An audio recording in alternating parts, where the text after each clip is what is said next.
And some of you have been asking, how can we change your life?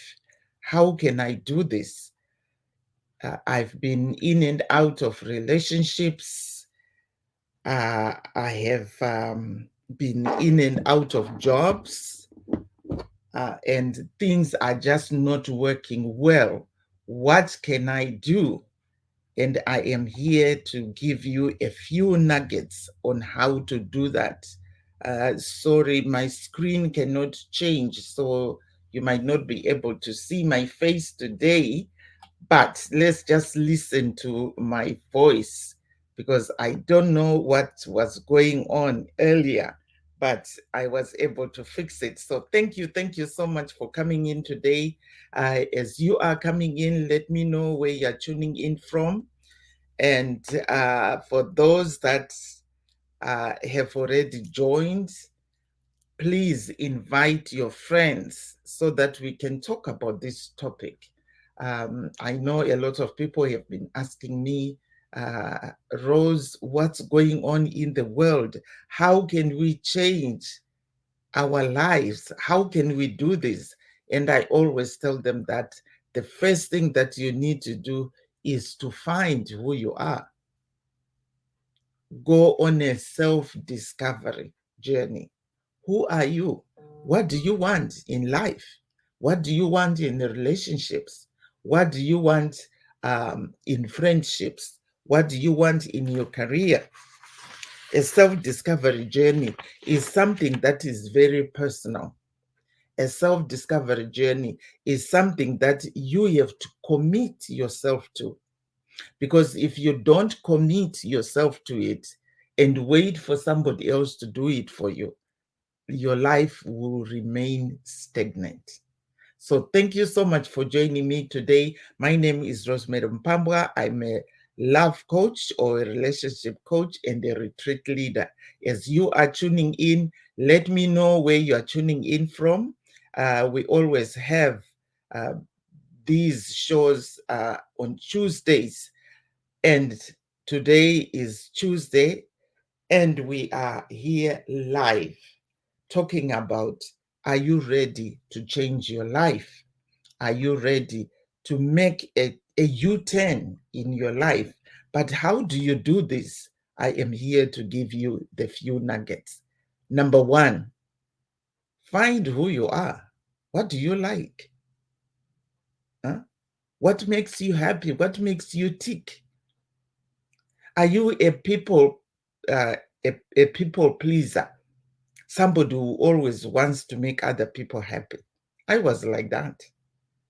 I would go out of my way to make sure that everyone around me is happy and they like me. But guess what? It's exhausting. I got burnt out.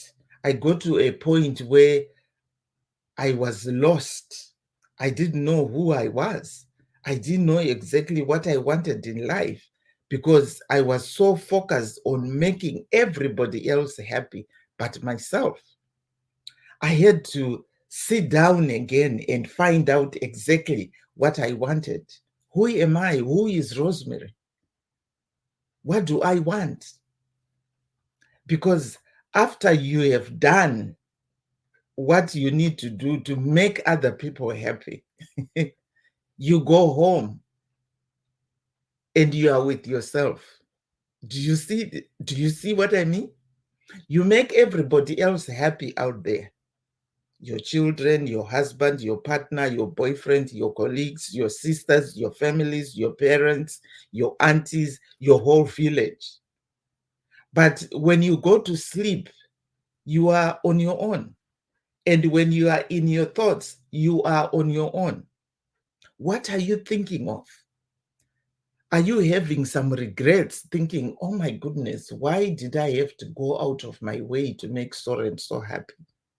And I've discovered that it's so exhausting because you spend so much time making other people happy. And those people that you are trying to make happy will continue to want more from you.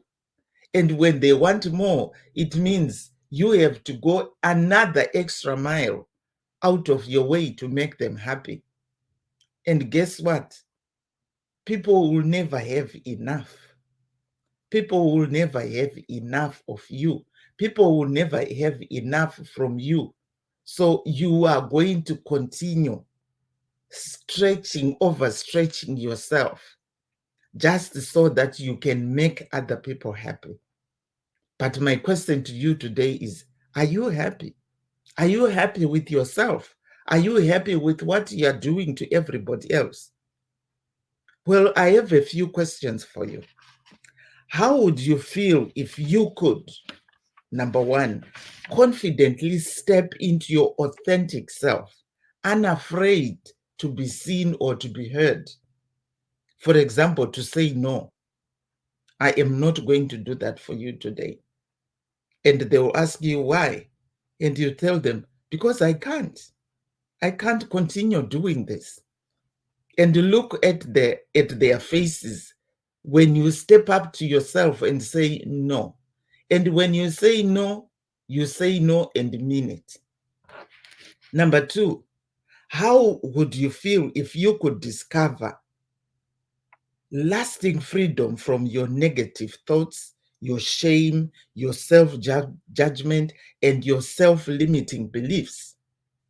Because when you go on pleasing other people, you have this limiting belief in your mind that if I don't please them, then my life will never be the same. I won't have any friends. I won't have any family members. I won't have anybody to like me. But guess what? Those that truly love you, they will love you even if you say no to them. Because if you continue giving and giving and giving, you are going to be running on empty. I was like that. I got to a point where I was running on empty. Have you ever driven a car when the bearings are not working and you hear all this noise, or even your brakes or your tires or your wheels, they haven't been greased for a while and you hear this, oh, kuchu, kuchu, kuchu, kuchu, kuchu. Or your door is squeaking, you open your door and it goes, where? And then you find out, oh my goodness, I should have greased my door, or I should have greased my wheels. This is what you need to do. And most of this is done at a retreat. Attending a retreat is the place where you are going to be given a chance to find who you are, to change your mission and remove all internal barriers to following your heart. What does your heart want? Right? Trusting yourself and making powerful choices, learning to forgive, and connecting with other new people, and pursuing a life that you love. Right? How would you feel if you have confidence in your abilities? You rediscover your confidence. You reignite your self-esteem. You reignite your self-love, loving yourself, loving who you are. Because when you are a people pleaser, guess what? You are pleasing everybody else, and you stop paying attention to yourself. You stop paying attention to what you really want.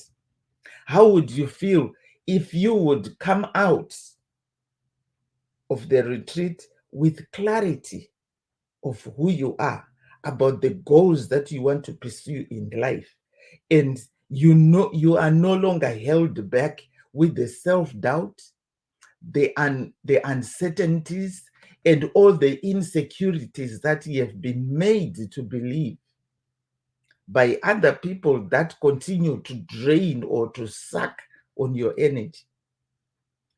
You go on a retreat and you'll be able to release perfectionism. I am talking about this because I was there. I was a people pleaser. I would please everybody, go out of my way to do stuff for people that I don't even do for myself. After I attended, a retreat, and I attended another retreat just last year in September. I ran a retreat, and from that retreat, I discovered that I needed transformation so that I could create a tangible reality of my life. I released all the insecurities that I had, that, you know what, I cannot help other people to change their life. I wasn't sure if I would be able to do that again.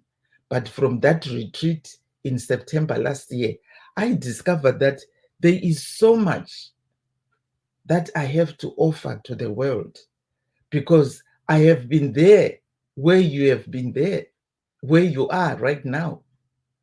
And because I was able to come out of it, I'll be able to help you to come out of it too, and give you the tips that I used in order to be here where I am. Are you ready to change your life for good? That's my question to you. Are you ready to change your life for good? And how do you do it?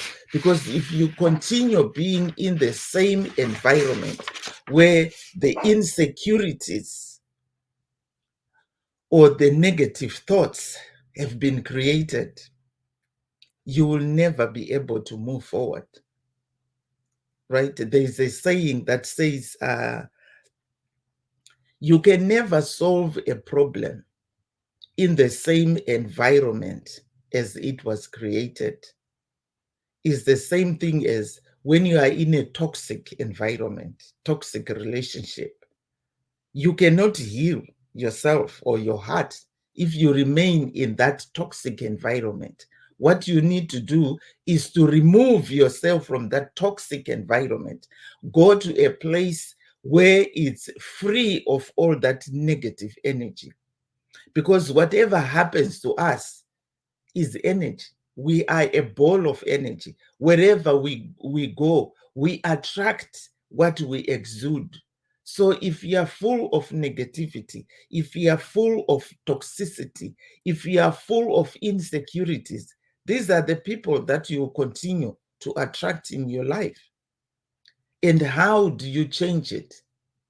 You attend a retreat with a trained retreat leader, with a trained relationship coach, so that you are surrounded with a pure container that is going to hold you when you fall, a container that is going to support you when you get vulnerable, because you can never change your life until you learn how to be vulnerable. And being vulnerable requires you to be radically honest with who you are, radically honest with what you are doing and what you are thinking every day. The more you think about negative thoughts, the deeper you are going to sink into rock bottom. The more positive thoughts you have, thinking about transformation, being mindful of the people that surround you, then you are rest assured that you are on the right track to change your life. So thank you so much for joining me today. That's all I had for you for this week. So tune in next week at the same time, and I will bring you more information about this retreat that I'm hosting in June.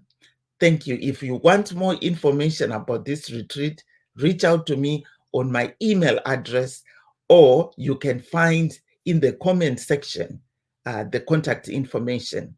My email address is rtm@roseslifecoaching@gmail.com, or rtm@roseslifecoaching.com, or roseslifecoaching@gmail.com.